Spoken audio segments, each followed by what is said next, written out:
Il ne s'agit pas de vos ressources. Si vous avez des blocages, si vous avez des empêchements, si vous n'êtes pas capable d'atteindre vos objectifs, il ne s'agit pas de vos ressources, mais plutôt de votre débrouillardise.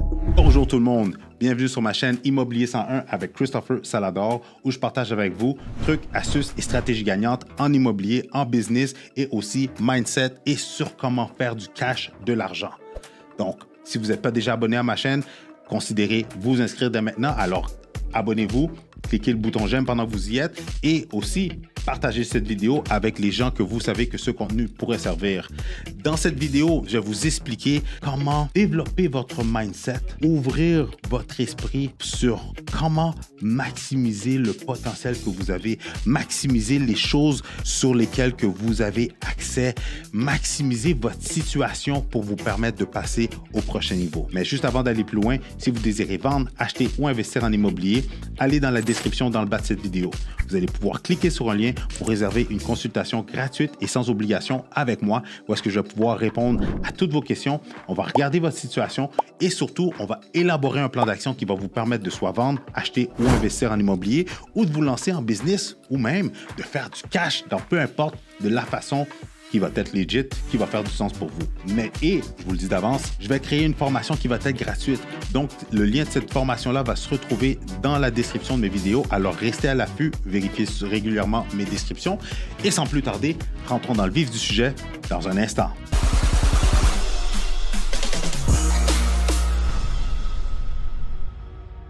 Alors, il ne s'agit pas de vos ressources, mais plutôt de votre débrouillardise. Qu'est-ce que ça veut dire? Ça veut dire que c'est sûr que pour les gens qui ont déjà de bonnes ressources, qui ont déjà, dans l'immobilier, on appelle ça des gens qui ont déjà un bien avec de l'équité disponible, c'est facile, on utilise ce bien-là comme effet de levier et boum, ce bien-là nous permet de basculer vers quelque chose de plus gros, de plus intéressant, de plus cher parce qu'on a un effet de levier qui nous permet de se lancer vers ce type de bien-là, dans l'exemple de l'immobilier. Ou aussi un autre exemple pour les gens qui veulent se lancer en business, que vous avez de grosses liquidités ou vous avez des lignes de crédit, des marges de crédit avec des limites intéressantes que vous pouvez prendre cet argent-là puis l'investir dans votre business, de l'investir dans une idée. C'est sûr que c'est beaucoup plus facile. Mais pour le commun des mortels, que vous n'avez pas de bien immobilier, vous avez à peine un bon crédit ou des limites de crédit intéressantes ou que vous sortez d'une situation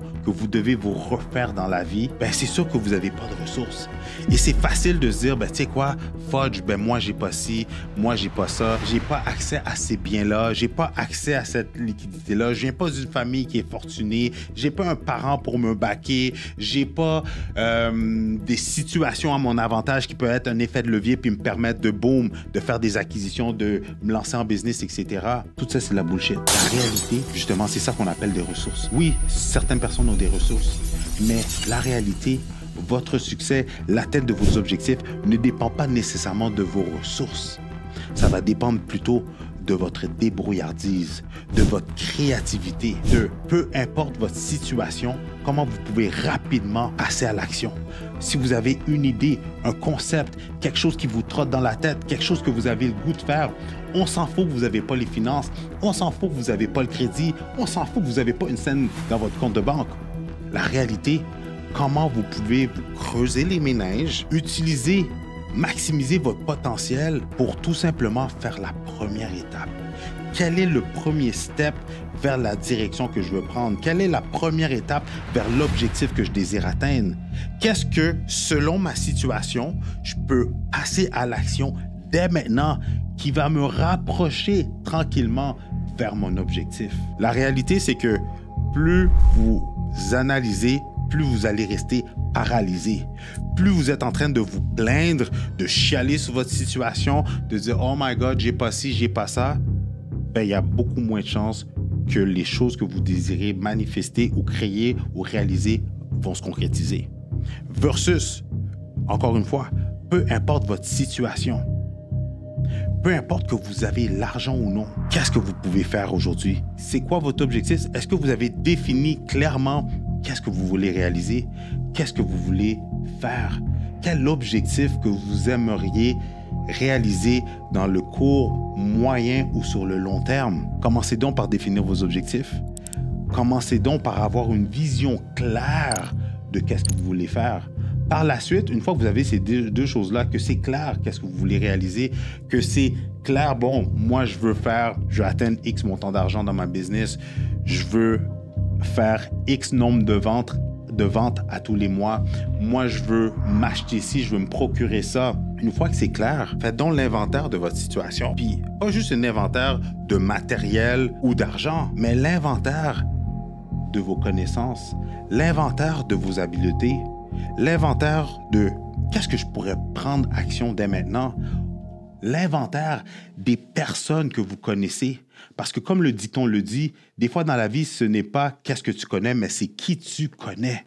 Qui tu connais qui pourrait s'embarquer avec toi, qui pourrait être un partenaire, qui pourrait être un accountability partner, un partenaire de responsabilité avec qui vous allez avoir un engagement sur peu importe votre situation. Ben, tu sais quoi, je m'engage envers toi faut que je fasse une première action, faut que je fasse une première étape, faut que je fasse un premier step. Parce que je vous le garantis, si vous passez à l'action, peu importe votre situation, vous allez avoir fait le premier pas.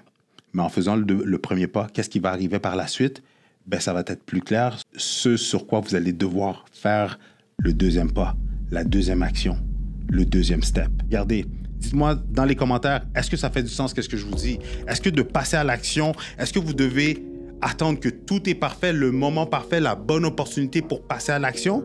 Ou selon, peu importe votre situation, vos conditions, la situation dans laquelle vous êtes, vous passez à l'action, peu importe. Vous savez quoi?